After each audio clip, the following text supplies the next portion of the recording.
This is Al Wood, Field Crops Extension Agent for Pastank County with the North Carolina Cooperative Extension Service. This video, Stink Bugs, Why the Concern and Getting to Know Them, will provide basic information on stink bugs. It is one of a three-part series. The other videos will deal with stink bugs in corn and stink bugs in soybeans. In early July of 2015, I received a call about unusual ears in a grower's field corn. After looking at this as well as other growers' corn, talking with other agents and extension specialists, it became obvious we had a full-blown case of stink bug damage in the region. During that time, I recalled that this insect had been a problem for a number of years south of the Albemarle Sound. Since then, this agronomically important pest has become something that we have had to deal with in northeast North Carolina and other parts of the state and the United States in an ongoing basis. During the 2020 Winter Producer Meeting Season, Dr. Dominic Grissig, field crops entomologist at North Carolina State University, as a part of his presentations, conducted a survey pertaining to stink bugs. The survey included 13 counties with a total of 241 people completing it. The first of three questions was, did you treat for stink bugs in corn during 2019? Of the 241 respondents, 44% said yes, they did treat, and 56% did not treat for stink bugs, as you see from the chart. The second question was, if you did treat, what percentage of your acreage did you treat? Of the 241 respondents, 42% treated from 90 to 100% of their acreage, whereas 21% treated from 0 to 10% of their acreage. The third question, how much did you spend on scouting and cost of control plus your estimate of yield loss to stink bugs? 46% of the growers had costs ranging between $15 to $30+ per acre as a result of stink bugs. Although the results of the survey only represents a portion of the counties and or growers in North Carolina, it does give us an idea of how widespread a problem stink bugs are and the economic costs they are to growers. In the remainder of this video, I will be sharing basic information about stink bug biology, life cycle, major North Carolina crops that are impacted by stink bugs, as well as how the damage is expressed by the crops. Stink bugs are insects in the order Hemiptera, known as the true bugs, as seen in the classification of the brown stink bug here. More specifically, stink bugs are in the family Pentatomidae and are distinguished from other hemipterans by having 5 antennal segments. Other hemipterans have 4 or less. All adult stink bugs are shield-shaped, as seen in the diagram, whereas the immature stink bugs, also called nymphs, are smaller, oval, and lack wings. Identification of stink bugs can be accomplished by looking for differences in these parts, where the colorations, markings, etc. An obvious trait of stink bugs is the odor they give off, as indicated by their name. It is a defense mechanism, especially for predators such as birds or other creatures. The compound is secreted from glands on their abdomen, as seen in the diagram on the venter or bottom of the stink bug. Stink bugs have piercing mouthparts and feed on fruits, nuts, tender terminals, blooms, pods, and developing seeds within pods. Some stink bugs feed on other plant parts. When feeding, both adults and nymphs, or immatures, inject digestive saliva into the plant, which helps liquefy plant tissues for easy extraction by the bug. The salivary fluid causes direct tissue injury and also can carry bacterial organisms that grow within the seeds. Feeding may also create an avenue for pathogen entry into the plant. Germination and general seed quality can be affected by stink bug feeding. Additionally, feeding injury during early seed formation can result in aborted seeds and undersized, deformed seeds.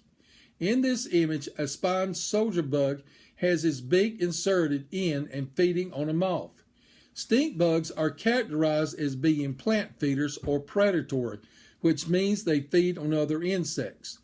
There are even some stink bugs that feed on both plants and insects. As a general rule, beaks of predatory stink bugs are at least twice as thick as their antennae, while plant-feeding stink bugs are as thin or thinner than their antennae.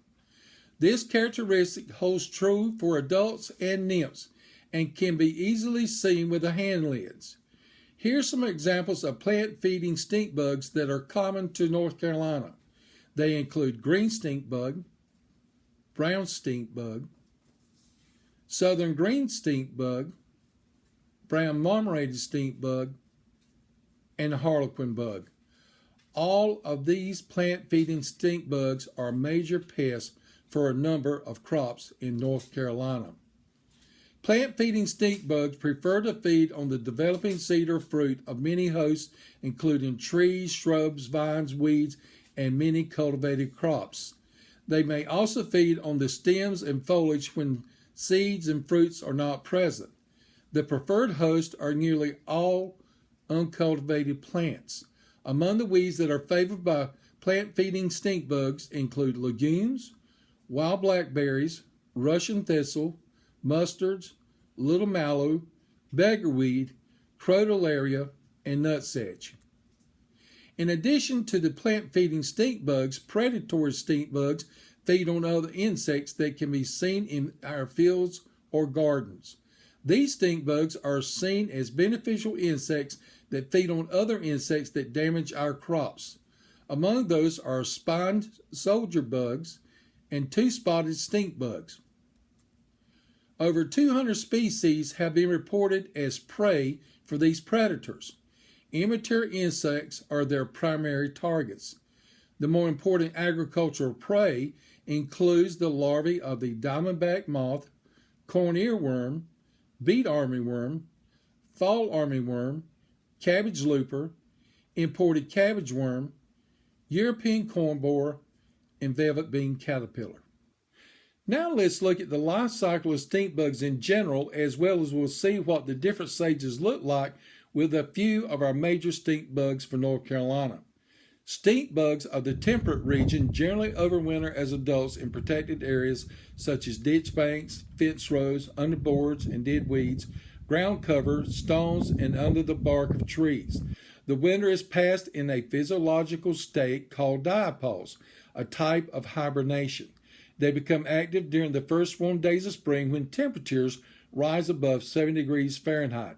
In North Carolina, stink bugs develop as much or more on cultivated crops than wild host plants for the first generation as compared to some parts of the United States. Females lay barrel-shaped eggs in clusters on plant tissues, such as the undersides of leaves. After egg hatch, stink bugs develop through 5 instars prior to becoming adults. Approximately 4 to 5 weeks are required from hatching to adult emergence. There are 2 generations of stink bugs per year in North Carolina. Adults are strong flyers and will readily move between weeds and other alternate hosts. Stink bug adults and nymphs, except first instars, actively feed on plant tissues. The first instars are generally considered a non-feeding stage and metabolize internal nutrient reserves. The adults and fifth instars often cause more injury than the earlier stages. Now let's look at the life stages of a few of the economically important stink bugs in North Carolina. The brown stink bug is a serious pest along with a number of other common stink bug species in most seed, grain, nut, and fruit crops in the southern United States. As with all stink bugs, the eggs are barrel-shaped. For brown stink bugs, the eggs are yellowish translucent, but their color starts turning towards a light pink before hatching. The nymphs develop through 5 instars that require about 29 days for development. They resemble adults but are smaller and oval and usually a pale green in color. Adult brown stink bugs are long, shield-shaped insects, grayish-yellow with dark punctures on their back and piercing, sucking mouthparts. The 4th and 5th antennal segments are darker in color. The ventral or bottom surface usually has a pinkish tinge. The body length is about 1/2 inch in length for adults. Other stink bugs that you may see in North Carolina that look similar to the brown stink bug are brown marmorated stink bug, spine soldier bug, and rice stink bug. In the top left is a brown stink bug. Adult brown stink bugs are long, shield-shaped insects, grayish yellow with dark punctures on their back and piercing, sucking mouth parts. The fourth and fifth antennal segments are darker in color. The ventral surface or underside is usually a pinkish tinge. The body length is about a half an inch for adults. In the top right side of the slide is a picture pointing out major distinguishing characteristics of the brown marmorated stink bug, such as with the antennae, shoulder, and abdomen. In bottom left side of slide is an image comparing traits of the spine soldier bug and brown marmorated stink bug. The shoulders are pointed with the soldier bug, unlike the brown marmorated stink bug, which are rounded. In the bottom right of the slide is an image with both the rice stink bug and brown stink bug. The adult rice stink bug measures 4/10 to 5/10 inches long. It has a narrow profile that forms the shield-shaped characteristic of other stink bugs. These true bugs are typically straw-colored with sharp points on the apex of the shield and a yellow triangle exhibited on the center of the shield. Some adults have gray coloring near the yellow triangle, while others may be a darker brown rather than the straw-colored. However, the rice stink bug is easily distinguished from other stink bugs because of its narrow profile and lighter color than, for example, the brown stink bug. As seen here, when first laid, the eggs of the green stink bug are yellow to green, later turning pink to gray. The eggs are placed in clusters that appear as double rows of small barrels on and around suitable food and are usually attached to the undersides of the leaves. The nymphs are predominantly black when small, but as they approach adulthood, they become green and yellow or red. However, the immature stages have a distinctive pattern of whitish spots on the abdominal segments. Their bodies are oval-shaped, and they also have short and non-functional wing pads, which, once they reach the final instar, makes them look somewhat like adults. Several instars are often found together in high numbers because of the green stink bug's egg-laying behavior. Like other stink bugs, adult green stink bugs are shield-shaped with fully developed wings.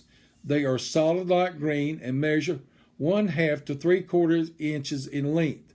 The head and pronotum frequently are bordered by a narrow orange-yellow line.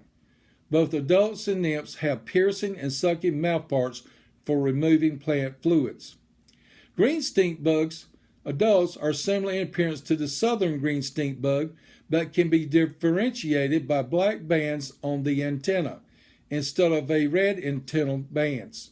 Also, the shape of the stink bug gland pore, located on the sternum between the second and third leg, is short and broad in the southern green stink bug, but long and curved in the green stink bug.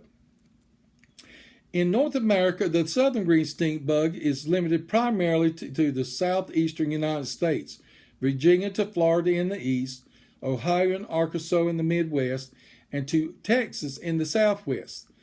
The females lay eggs on the undersurface of leaves in the upper portion of canopy crops and weeds. The eggs are white to light yellow in color and barrel-shaped with flat tops with a dish-shaped lid. There are 28 to 32 finger-like projections around the lid of the egg. The incubation time for the eggs is 5 days in the summer and 2 to 3 weeks in early spring and late fall. As incubation continues, the eggs turn pinkish in color. First instar nymphs are yellowish orange to brown with red eyes and transparent legs and antennae. Coloration of the fifth instar is also variable. The head, thorax, and wing pads range from light green to very dark.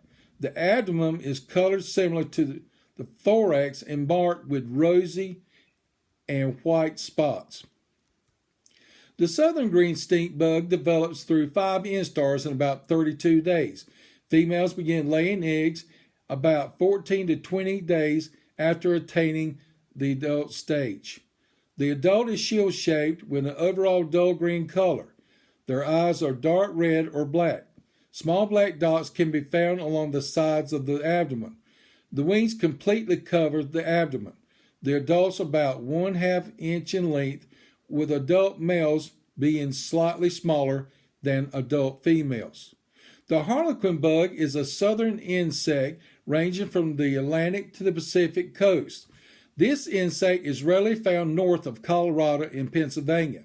It is first spread over the southern United States from Mexico shortly after the Civil War. Eggs of the harlequin bug resemble tiny white kegs standing on end in a double row. Approximately 12 eggs are laid together in one batch, usually on the undersides of leaves of the host plant.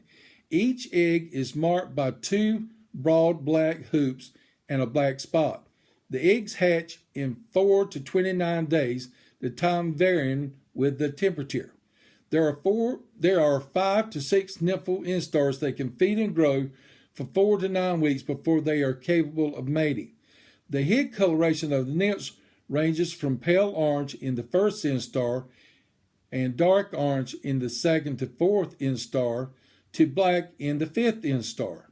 Antennae of the first instars are colorless and darken to black with each progressive molt.